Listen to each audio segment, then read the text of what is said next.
Și e posibil că el nu și-o dat seama niciodată că e gay? Un stat mă întreabă cum acolo cu fetele și eu spun, da, nici cum. Dar cum acolo cu băieți? Și eu mă la dâns și zic, de nu știi.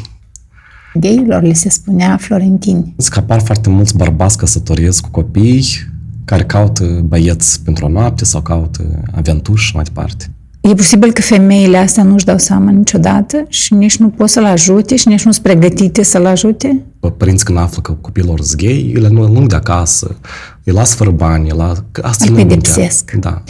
Adică faci cu fată de ce accepti, dar băiat nu. Pentru că cu fata s-a văzut în film, s-a văzut în fantezii erotice care le au bărbații. Mama are o reputație de sucă printre rude și respectiv nimeni nu-și îndrăznește să-i spună ceva. De sucă. Da, da. Aha. Deci asta e soluția. Da. Devii o scorchiuță și nimeni nu-ți mai spune și nimic. nu comentează nimic. Și să te să comenteze, știi? E bine să ai o mamă de asta care știe să facă. Eu m-am învățat cum să fiu puternic și să trec prin multe momente grele în viață. Cu asta te naști și nu te schimbi. Dacă aș fi putut să mă schimb, cred că aș alege să mă schimb pentru că viața avea să fie mult mai ușoară aici. Cimitirul de Adrian Teleșpan. Oh my God, trebuie să citești despre un gay român care să se în Londra. Serios, ce interesant.